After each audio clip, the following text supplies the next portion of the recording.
All right, welcome everybody. My name's Nigel. I am the beer educator and part of We Love Craft Beer. Today, my guest is James Breheny, the managing director of Breheny Bros Brewing. That's a bit of a mouthful. James is a third generation Breheny. And they claim, or the claim that they're talking about is to be brewing royalty, one of the most influential families in Australian brewing history, with 18 Breheny men working in dozens of breweries from 1850 to 1950. That's how it reads on the pamphlet. Anyway, so welcome, James, and thanks for joining me. Pleasure, Nigel. Thanks for reaching out, and thanks for having me. So, tell me a little bit about that family history, 1850 to 1950, 18 men working through dozens of breweries. That's a pretty significant part of Australian brewing history. Yeah, it absolutely is. And my grandfather was one of 6 brothers that were the Breheny Brothers Brewers. And there were 4 breweries in Australia, 3 in Victoria and 1 in Queensland that were known as Breheny Breweries. Their uncle was the first generation to brew, and he moved to Williamstown in the 1850s, in 1854, and started a brewery in Williamstown. The family, when they came from Ireland, settled in Stanley in Tasmania, and John was the first of the family members to move to Williamstown, start up a brewery there, and probably had a change of direction as far as where the family was concerned. And then the next generation basically followed him. So my grandfather and 5 of his brothers all became brewers. And the oldest one, John, worked with his uncle John at Burton Brewery in Collingwood after he sold the brewery in Williamstown. So that was probably the first generation, and I guess knowledge transfer from one generation to the other. And then John James, my great uncle, then worked at Victoria Brewery in East Melbourne with Augustine de Bavie, that was really quite a iconic industry player as far as more of a scientist, very innovative.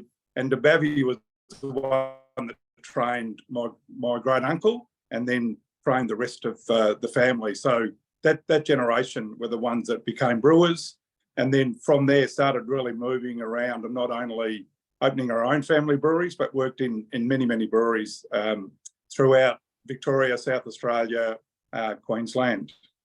Yeah, we'll talk about some of those breweries in a minute. Just looking at, I guess, the wider picture about the influence that they had. There's obviously another fairly notable family in Australian brewing, Coopers. They started in 1862, 6 generations of brewing. So they're also a pretty big, I guess, have been a very big influence on Australian brewing. How do you see, I guess, not the relationship, but not competition even, but like the difference between those 2 families in terms of the contribution that they've made to Australian brewing? It's a great question, and it's very valid. The Coopers, without doubt, the most successful family in Australian brewing history, and both families started in brewing, as you just indicated, around about the same time. Coopers have built, an amazing business over that period of time, working out of Adelaide, and their brands are now, famous all around the world. So yeah, it's not a competition at all between the Brehenys and the Coopers. I guess the difference with the Brehenys is the number of breweries that the family members worked at, and the brands that have come out of those breweries, and what those breweries have turned into over time.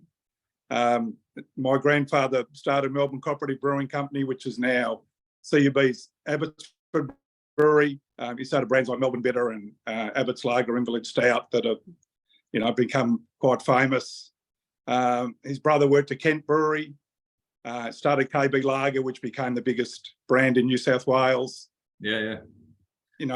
Cousins in Queensland started breweries in Toowoomba, which was then taken over by CUB.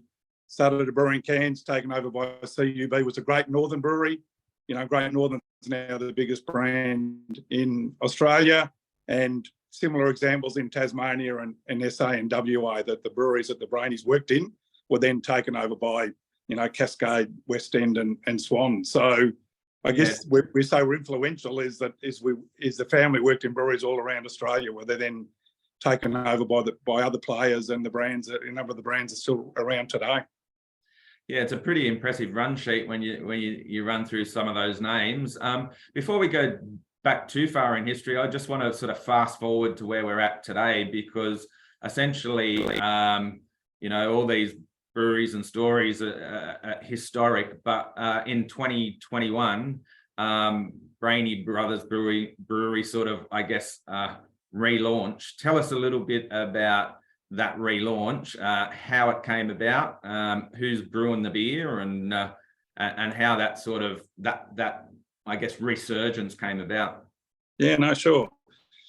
It wasn't really planned, Nigel. It was coincidental, I guess, and probably a result of COVID lockdowns and all having a bit more time on our hands. So just through family discussions around our family history, I reached out to some of our family members that had quite a knowledge of the history of our family, and just asked what information did they have on the breweries that our family worked in. I certainly was well aware of my grandfather and his history, and his son and my uncle ran CUB in the early 1970s. So I certainly knew that, but I didn't have the full knowledge of what the other family members had done. As a result of those indications, I was given a lot of information, and that included a black recipe book from one of our family breweries that was over 100 years old. Wow. Which kind of blew me away. I wasn't expecting to receive that. I actually got it in the mail in a A4 envelope with all the other information. So it must have been a pretty exciting day to receive that. Something like even just from a pure historical point of view, opening up something that's over 100 years old and being able to read it must have been a pretty exciting and inspiring thing. Oh, it absolutely was. I didn't even know the books existed. It had been, held in a cousin's family for a number of years, and kept in a box or a drawer. So I didn't know it existed. I went and spoke to an experienced brewer that I knew, to ask for interpretation, because particularly the measurements included bushels and different terms that I didn't have a brewing background, so I knew that exactly what it was, and it was really a daily journal of the brew down to a lot of detail. So the book covered a number of months of brews and probably about 5 different styles of beer. So there was a lot of information there. Once I met with an experienced brewer, he basically looked at it, and after a very short period of time said, yes, these could be brewed. Again, they're really quite uncomplicated. They're pretty straightforward as far as the style of beers. So that was the first indication that we could look at bringing the beers back, and that was really our driver, is to go, I wonder what the beers would taste like today. So it was more just curiosity, and probably also a desire to reclaim our family history that no one really owned. It'd been, I guess it was floating around. All the brands had disappeared over a period of time, except for the ones that the big guys still own. So I already had a knowledge and working or business relationship or an understanding of the guys from Breheny Brewing in Richmond. Their brewer, Michael Stanzel, was trained in Germany in both large breweries and small breweries. So we sat down with Michael, showed him the recipe book with the experienced brewer that I'd sort of consulted with, and Michael was very excited and said, I've worked with recipes of breweries of over 400 years old, so nothing was unfamiliar with, but he was really excited by the prospect. So we really just picked the bitter style beer and brewed 500 litres just to test it out. So that was kind of our first step in March 2021. So it's less than 2 years ago, and that was kind of the first time that we tried the beer, and had a few family members around to test it. So in terms of where the beer's being brewed at the moment? Yeah, well, Burnley continuing as our contract brewer. They've got the capacity and the skill and knowledge to do it. We've really been driven by the desire to, as I say, reclaim our family history and bring it back to the Australian beer market. So, the first step was really to look at the brands that were brewed at our own breweries, the Breheny Bros Breweries. There were 3 in Victoria and 1 in Queensland. So we undertook that initially, and basically due to the positive response we had from not only family and friends, which you'd expect, but a number of hotels offered to put the beer on tap, and a number of bottle shops took it. So it was we had such a great response. We then looked at the beers that were brewed by family members in other markets. So it's really evolved quite rapidly. But it's driven by the desire to bring back the family historical brands more than a desire to us to be the ones that are brewing it, because we are confident and are comfortable that we've got a specialist that's doing it on our behalf. Sounds like a good combination. So what was the first beer that was brewed last year? The first one was the Breheny Brothers Sparkling Bitter. That was straight out of the recipe book. It was brewed in our breweries. The word sparkling really drew on the fact that there was natural spring water. All the breweries were really set up near natural spring water for obvious reasons, because you could get access to water. That is exactly the one. Yeah, so that's the first one that we brewed, and the Burnley brewed on our behalf. And yeah, we had a great response to that. The fact that the recipes, as a brewer, say uncomplicated, that beer and subsequently our other beers, very easy drinking, very sessionable. So we really say they're historical mainstream beers, the beers that were drunk 100 years ago, as opposed to the broad style of beers that are available now, which is fantastic. But yeah, we're not a hoppy or a fruity or a heavy beer. With all the Breheny beers are very easy drinking and very not light as such, but very sessionable. So a different style of beer that has appealed to a lot of mainstream beer drinkers. Yeah, so I mean, we don't want it to be a dry argument, and so I'm gonna open one, and while I do that, I'm just gonna read through the tasting notes that were provided. So sparkling bitter tasting notes: ale smooth. The beer bitter it's the perfect knockoff beer. Smooth, soft, with a balance of esters, hops, malt, and yeast. Quite complex flavors for a simple beer, allowing the drinker to find something new with each sip. The beer is made for the drinker to sit on and relax. Moderate hop bitterness is balanced with bready malt sweetness, light yeasty esters.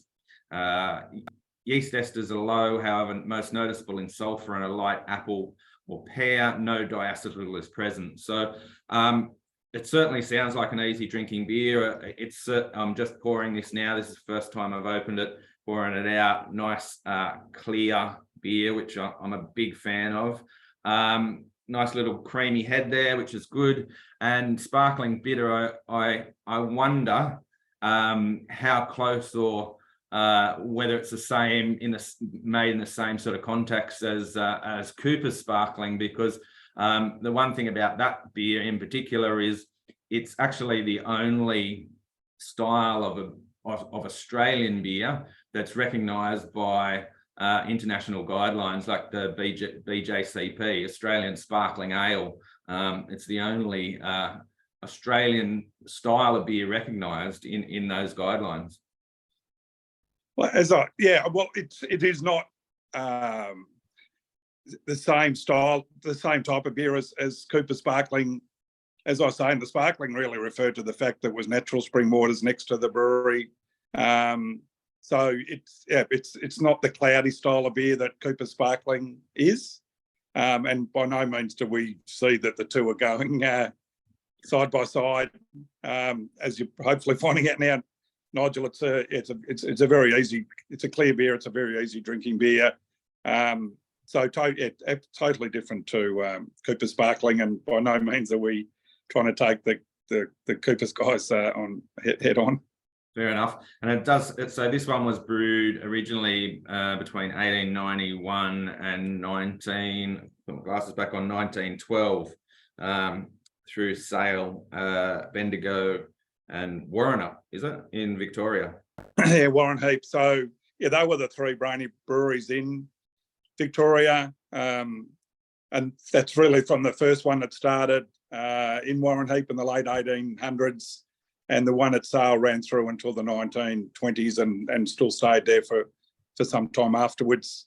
So yeah, that was really the period in Victoria that the Breheny breweries were operating, and that's where all those beers initially were started. But what happened is the next generation then took the recipes and went to other breweries with the same recipe books and really replicated those styles of beers in the other breweries that they worked in. Because we've, as far as the recipe book's concerned, we've reached out to other family members. We've now got probably half a dozen recipe books that have come from different breweries that the other generations worked at, like sons of. Yeah.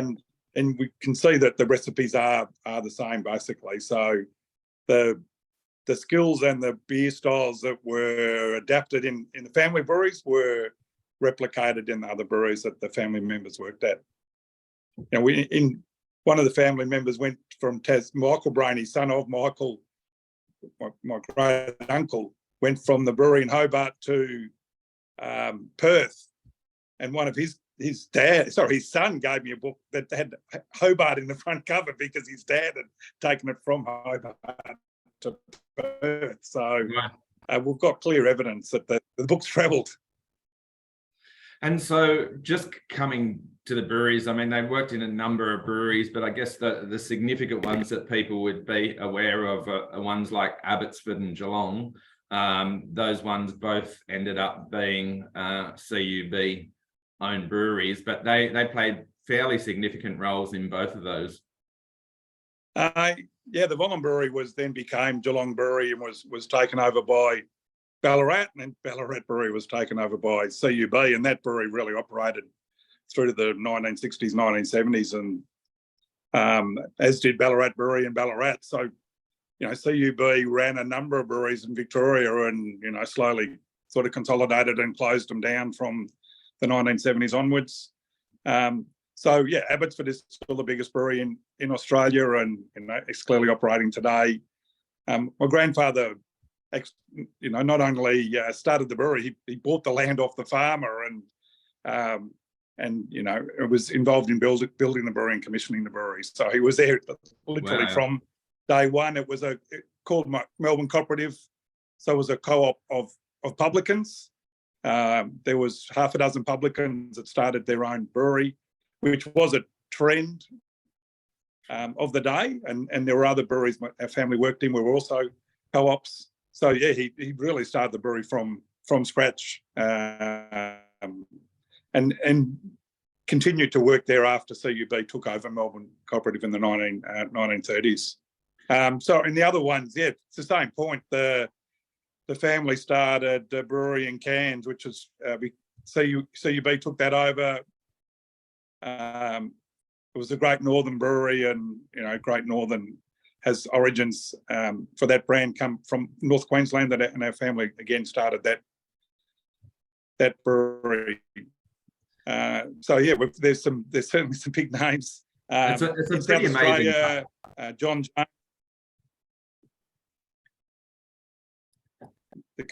Yeah. Oh, sorry. No, I was just going to say it's a pretty amazing tale, really. That you know, these family members have gone off and started something, and, you know, I guess planted the seed, if you like. Seed grows into something bigger, and then, you know, I mean, I guess the thing about takeovers, you know, I mean, they're even in today's beer industry. I mean, takeovers are often seen, I guess, as the, you know, something as a negative impact, because, you know, you have something that's young, small, independent, you know, family owned, all that sort of stuff, you know. and fiercely independent for all those reasons. And then, you know, the big guys come in and take it over. Was there any sense from family, you know, about, I guess, the loss of the dynasty, the loss of the empire, the what could have been sort of thing? Is there any, like, speaking to, you know, past generations, they ever go, oh, geez, I wish I didn't sell that great Northern brewery? Well, I think we'd all be a lot wealthier, Nigel, if we had held on to some of the beer brands and some of the breweries. But yeah, I think it was just that the whole cycle that the industry went through, where at one stage there were multiple breweries in every town. Yeah. You know, and it's a volume industry, so, you know, the bigger you get, the more economical it is. And certainly beer, with the style of beer, was able to travel, and, you know, you could, with pasteurization, etc. So, you know, I think we were just part of an era where the big got bigger, and there was a massive consolidation where, you know, even today, the Australian beer industry, there's two players own 80% of all the brands. So, you know, I think it was just a number of different circumstances that some became part of the big guys and whatever. But you know, clearly, as you know, and as demonstrated behind you, that's all probably changed again in the last 20 years, where, you know, there's been an explosion of the small guys again, and which has been great for the industry. So it's kind of going around in a bit of a circle. But I guess from our family's point of view, we're probably more delighted that our it sort of does feel like it's going full circle, because all the little breweries popping up in every little town now. But as those breweries get bigger and bigger and more taking in bits more of the market, then, you know, the bigger players are coming back. You know, obviously one like, you know, Stone and Wood, which was, you know, probably the biggest independent brewery in Australia, and being acquired by one of the big guys. It sort of does feel like it's gone through that circle, and hopefully, you know, I mean, I'm in a town now with a population of 3,000 people, and we've got our own brewery. You know, I mean, that would have never been, you know, hasn't been seen for probably 100 years. And probably even, you know, if you go back 10, 15 years, you would have never thought that was possible. But here we are, and, you know, I'm drive up and down the south coast here in New South Wales, and pretty much every little town's got its own brewery. So, you know, it's just an interesting thing, I guess, to observe over the years. The other thing I guess that comes out of that is, have you actually heard or had any communication with CUB about, you know, read these brands coming out? Has anybody contacted you and said, hey, what's going on? What are you guys up to? You know, has there been any sort of discussions or interest, or have they been asking around about what's happening? Like, you know, I spent 25 years at CUB, so I've still got a lot of contacts there. I mean, I finished up over 15 years ago, but, you know, I know a lot of the guys at CUB. They've been really supportive of what we're doing. You know, my family's still held in very high regard within the company, to the degree that after we relaunched, CUB did approach us, because clearly my grandfather was the first brewer at Abbotsford Brewery, and in 2020, CUB appointed the first female head brewer, Sarah Lang. So yeah, CUB asked, would we be interested in doing a collaboration with them, with our input through Michael Stanzel, with their brewers, to come up with a commemorative brew, which ended up being called First Brewer, which recognised, you know, Sarah and my grandfather. So we did a limited run. It went on tap, including some of the hotels that we're part of, the hotels that formed Melbourne Cooperative in 1904.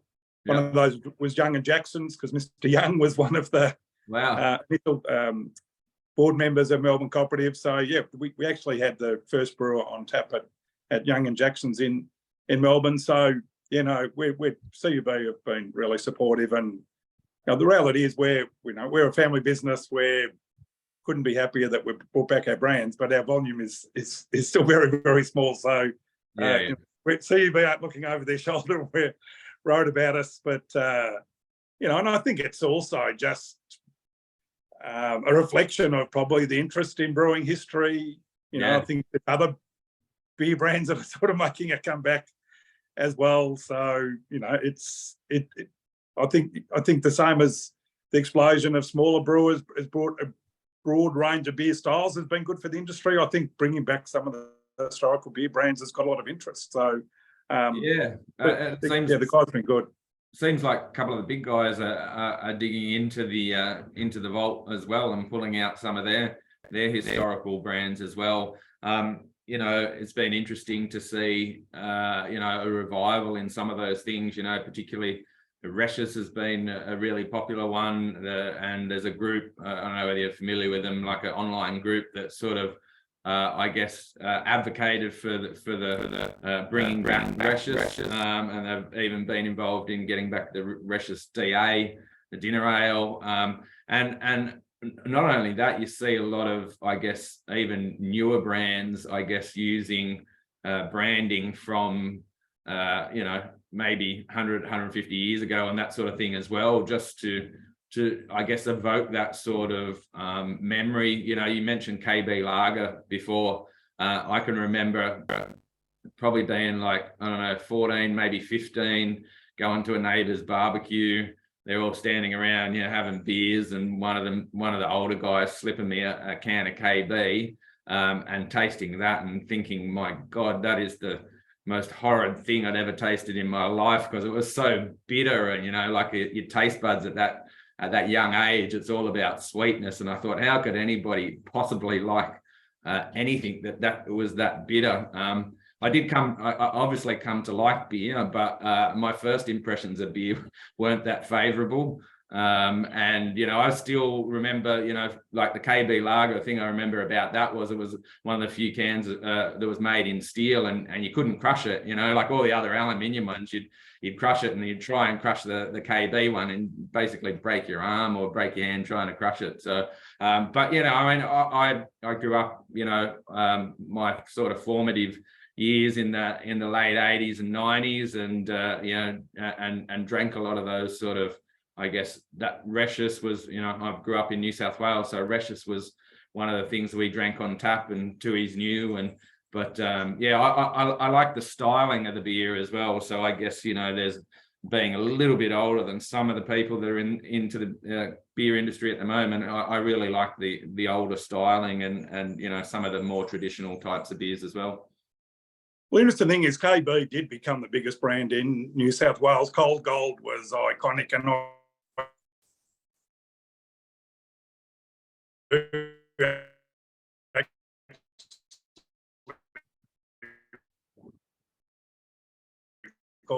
that. I think it was names around Cold. I don't think it's totally disappeared off the market, but it may be brewed occasionally. Whereas Resh's again was a big brand. There was Resh's Brewery itself in Sydney. Resh's Draft has never disappeared off the market, but some of the other ones you mentioned have. But yeah, it's interesting that there's a push now to bring some back, some other Resh's brands, the DA and Pilsner, etc. So if it's driven by the beer drinkers, that's probably a pretty good sign of the amount of interest. And just another example, I suppose, is our family worked in 3 breweries in WA, in Fremantle and in Perth. And, as we know, the Swan Brewery was closed down over 10 years ago, and the beers are made over east. But Swan Draft is making a comeback. I don't know what the volumes are, but anecdotally, when I visit WA, it's Swanee D, and Swan Draft, similar path, has made a big comeback. So, how do we explain that? So, I think some traditional beer brands have got credibility, and clearly they've still got appeal to beer drinkers. They certainly do. So I'm going to have another one now, but I'm going to take a little step back, because this is a non-alc beer. So interestingly, again, non-alc making a bit of a resurgence at the moment. But this one, going off the tasting notes, it was first brewed in 1920. This is called the Maltex, non-alcoholic beer. And when we go back and have a look what was happening around that time, I mean, the temperance movement started in Australia in the 1830s, and early closing was first announced in South Australia in 1916. So if this was released in 1920, it was no doubt around that sort of idea that, you know, this where we had the 6 o'clock swill, you know, with a closing time where everybody rushed in and grabbed like a dozen beers and necked them before they went. So this was probably cutting edge really at the time to be brewing a non-alcoholic beer in the 1920s. Spot on. That's spot on, Nigel. Yeah, I guess we don't have any records of the time, but your history line is spot on. There was the temperance movement of the 1920s, and, you know, prohibition in the US. You know, there was a clampdown on drinking. And the funny thing is, what the recipe was in our family book, and when the brewers looked at it, they actually said, "This is a bit strange. It's got very low alcohol." And they were, you know, they couldn't understand it. And then, as you've just indicated, we said, well, back in that time, there was a clamping down on drinking. So that was originally brewed at Breheny Brothers in. So I've got a call coming through. I'll try and hopefully you can still hear me. So yeah, it was originally brewed at one of our breweries, and exactly right. It would have been in response to the temperance movement of that time. So the other interesting thing is, it was actually called non-intoxicating beer at that point in time. Yeah. So it's one of the few things that we have needed to change. We've tried to stay as true as possible to not only the recipes, but to the branding.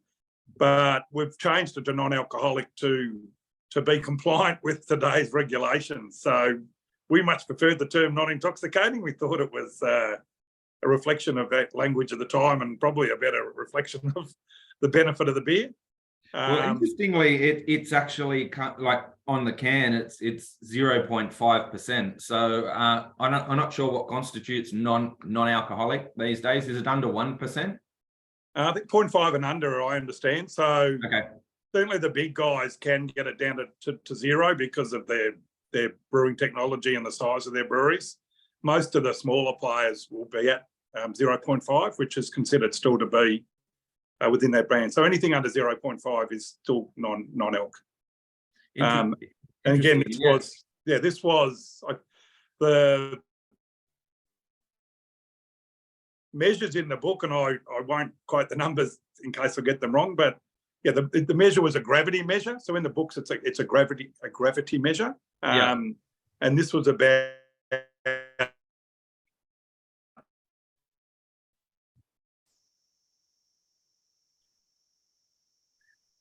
very a sixth of the normal. So you know, your research is spot on money.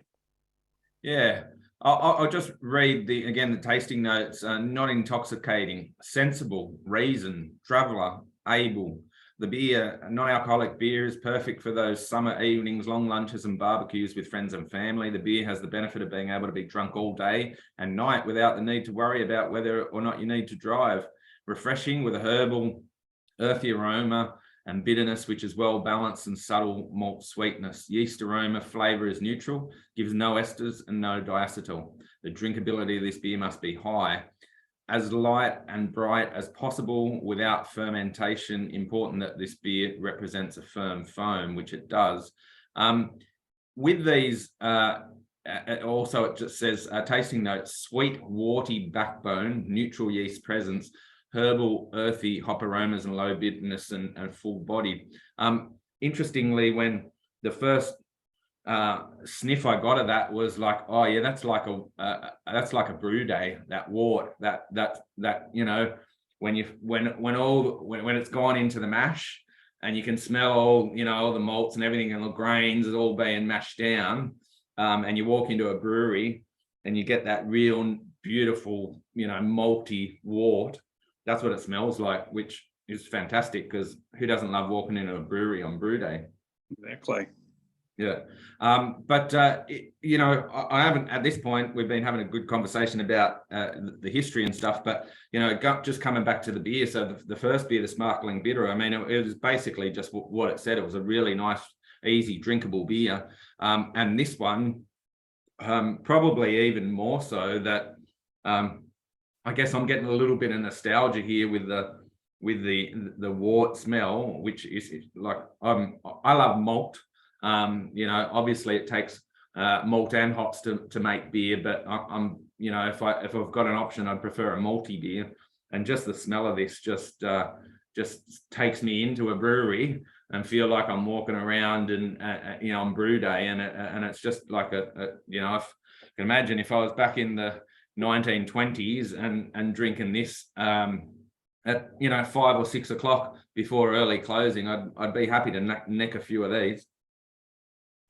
Yeah, no, it's spot on, and clearly the non-elks have exploded in a pretty short period of time, and all the, you know, the big guys have got zeros or low elks, non-elks, and you know, I think from the beer drinkers I speak to, the quality's improved enormously over recent times, and probably you know, the ones of early years were very hard to drink. And you know, I think the premise is no more challenging, that you can have a beer if you're driving, or you can have a beer with your mates if you can't drink alcohol, but you don't feel excluded and you're not drinking a lemon squash or whatever, or you feel like it tastes of beer, but whatever. So there's clearly a role that you can still get their beer flavour without the alcohol hit. So it's clearly working. I mean, Absolutely. We've all seen a lot of the new. Yeah, absolutely. And I think, as you said, I mean, the early iterations of some of the non-out beer weren't that well, not even they weren't that flavoursome. I mean, there was always that sort of mouthfeel, which was really watery and really didn't, you know, it was a bit like, yeah, doesn't really taste like beer. It looks like beer. It sort of half smells like beer, but doesn't really taste like beer. But this, I can imagine, you know, like, again, been in a few breweries while they're you know, working breweries and stuff, and you know, even yesterday I was down at the local brewery and he sort of came up to one of the tanks and said, "Oh, here, try this. I've got this coming out next week," and pulled it straight off the tank, sort of thing. And it's like that's what I get with this. It's sort of like it's a beer. It hasn't quite finished the fermentation process. It's sort of, you know what you're going to get out of it. But yeah, great for the fact that it's got nice, really good mouthfeel, nice and malty, and tastes like beer. So I'm up for that. So I guess you know, we've had a look at some of the history. We've talked about some of the old styles and stuff like that. I just want to sort of get fast forward back to today. I noticed a couple of the Breheny family are still working in breweries today, most notably the one at Grand Ridge in Merbau North in Victoria. That's an interesting brewery as well, because it's, I guess, if we look at modern history in terms of craft brewing, Grand Ridge was sort of almost at the forefront of that in Victoria. You know, we obviously had places like Little Creatures and stuff happening in Western Australia, and you know, other places around the country, but Grand Ridge in Victoria was almost like the forefront of Victorian craft brewing as well. I know Eric that owns Grand Ridge, and my understanding, I think it was 1989 or 1990 that brewery started. So, you know, the term wasn't even craft beer in those days. No, yeah. So yeah, the brewery itself for a long time. Tragically, David Breheny was the head brewer for many years. And he had a heart attack and passed away last year, which I'm very sorry to pass that news on. So it was really a sudden and shock to all family members, but it's also an end of a chapter, because he had continued the brewing legacy, and his great grandfather was Michael Breheny, who was at the brewery in Sale, and his family members have still been in the Gippsland area. So yeah, it's probably put a bit of a full stop as far as family members being brewers. Right. And David was very passionate about the industry, and was a great supporter of what we've been doing bringing back our family beer brands, and he had his own, man cave stroke bar at home that had all, a heap of memorabilia for all breweries. So, yeah, very great brewer, very passionate man, and unfortunately won't be with us for the rest of the journey. Yeah, sorry to hear about that. I guess again, looking forward, so got 100 odd years of history. Basically, the new Breheny Brothers Brewery is really just probably, or it's a year old, coming up to its first anniversary in 2020, March 2022. What's the future hold for Breheny Brewing? New beers, like what's the strategy? And you sort of coming this from a marketing background, and me myself, what's the strategy for Breheny Breweries moving forward?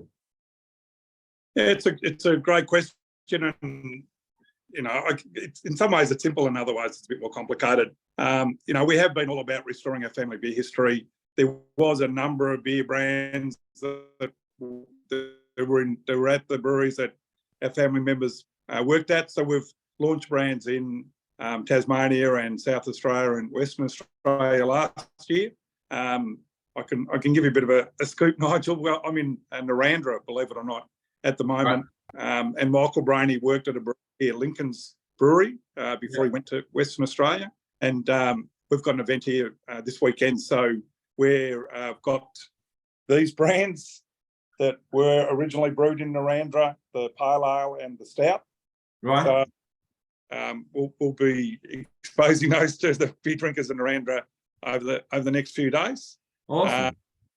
So yeah, we've probably got a couple more to come, but we've really wanted to get the full range of brands that our family are involved with, and we just want this to be as big as it possibly can. With modest aspirations. We're appointing distributors in each state that have already got sales teams on the road that can, take it to. We're really focusing on independent liquor stores and more traditional style pubs, which is where we think the brands sit best. So yeah, I guess we've really the plan going forward is to get the rest of the brands that were brewed by our family members in the marketplace, and then get the distributors to get some wide distribution, so beer drinkers that are interested get the chance to trial our beers, and it'll get as big as the market desire for the story and the style of beers, and your guess is as good as mine about what that could look like, a couple more years down the track. But yeah, we're just really excited about it, and we'll give it every chance to be as big as it possibly can. Well, if we're going to have a real scoop, you have to pick up those cans and put them on display here, because you've got this faded background. So all I saw was a couple of green-looking things. So yeah, if you want to pop that up on the screen so we can have a look at it. But for me, it sounds like what the plan is to nice and close to the. So what is that? That's a stout, is it? That's the stout. Yeah. Yeah. Again, the interesting thing is that a lot of there are remains of a lot of the breweries, and this morning I actually visited the remains of the Lincoln Brewery in Narrandera. So the brew tower still exists today. Clearly not a brewery, but the fact that a lot of the times there is a chimney still remains, or there's some, or at least a recall of when the brewery was there, gets a lot of local interest. It's like we're bringing back the beers that were brewed at that brewery. Again, this was 100 years ago. So that's an example of, of what we're doing. And this was, again, a bit of a scoop. This is really the last style of beer that we've got in the recipe book is a pale ale, again, which was the style of a pale ale that was produced over 100 years ago, both in New South Wales and in WA. So this is our kind of last one in the book. So just on that, so I've seen a couple of times, like I've been following your socials recently, and there'll be like a pub somewhere in regional, South Australia or something like that, where you're going to release a beer or so. So I mean, if you think of it like from a musician point of view, there's a massive back catalogue, right? Of all these different brands, all these different styles from different places in different times and whatever. Is the idea, and I'm just sort of throwing this out there, but to cherry pick, a style like you have done today and go, okay, well, this was brewed at Narrandera and this is the style, and we're going to recreate this recipe because this came out of that brewery in this particular time. Is that the idea? Or you said, you've sort of come to the end of the recipe book. Is there any way you can sort of extend this to go, okay, well, let's try and see if we can find something else that was, I guess, significant at a time and a place, and recreate it? Or is it now like, okay, we've done our recipes, that's as much as we can do? I guess we're open-minded. We've tried to be as authentic as possible and maintain the brand look and the style of beer. But there are other brand labels that we could explore. We've done a lot in a short period of time. But yeah, there are other labels we could look at that and see whether we can try and replicate that style of beer. But yeah, at the moment, it's probably just a matter of digesting what we've already put out. But yeah, it doesn't mean that, it's not a never, you'll never see anything else from us again. But yeah. There's a lot coming out at the moment, and even the pale ale is pretty exciting for us. And again, it's going to be a much easier drinking pale ale. But as to what we might be discussing this time next year, we're not down to that kind of level of detail. Probably the other question I get asked is, will you start brewing your beers back in our market again? Whether it is Tassie or Queensland, and because of the fact that we own the recipe books and it's our family recipes, there's nothing stopping us producing beers closer to where they originally produced. We value Michael Stanzel as a brewer, so we would still keep him engaged to ensure we get any consistency of quality. But yeah, it's probably more likely, ideally, if our beers become successful, we can look at brewing, in those markets once the volume justifies it, so to speak. So that's probably something where you might be seeing our beers brewed in other markets, and and have a bit of a stronger brand presence in those markets.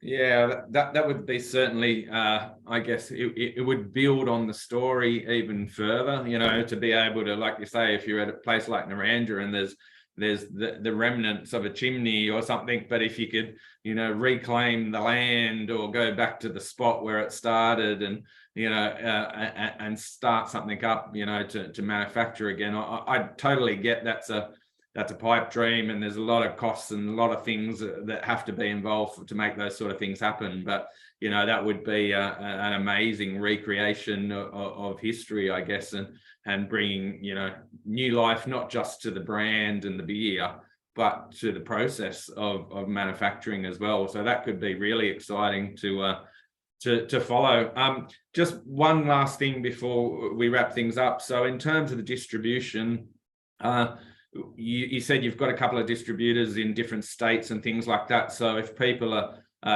interested in finding out more, I mean, you've got a website, but how do people get hold of this? Have you got national distribution at the moment, or is it limited to the eastern states?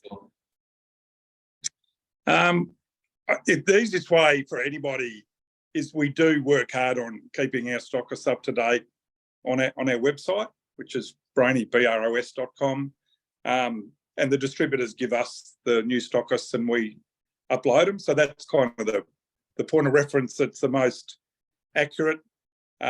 We've now got distributors in Queensland, Victoria, Tasmania, SA and WA, and right, leaving the biggest state to last, so to speak. So yeah, New South Wales will be the next one we'll be looking at. And the fact we've got, beer out in Narrandera gives us a strong launching point in southern New South Wales. So sorry, to answer your question, we're really looking at state-based distributors where they've got enough market penetration that we can get distribution, but also where our brand is important to the distributor, and we get a bit of a voice as well. And rather than going with, one of the biggest guys and your brand number 1,001, so to speak. So, that model certainly worked well for us in the couple of markets to date. That, we get a good hearing when the sales guys are talking to the pubs and the independent liquor stores, and that state-based model, and even in Victoria and New South Wales, we'll probably have a couple of different distributors, to be honest. So, yeah, we've kind of, and going with, smaller businesses that value what we're doing, and I guess our business values are aligned as well, rather than the big guys. You kind of get lost in the wash, so to speak. Yeah, hopefully it makes sense. So and sorry, just on that finally as well. So it's on keg as well as in can. So like pubs can get the beers on keg. Yep, spot on.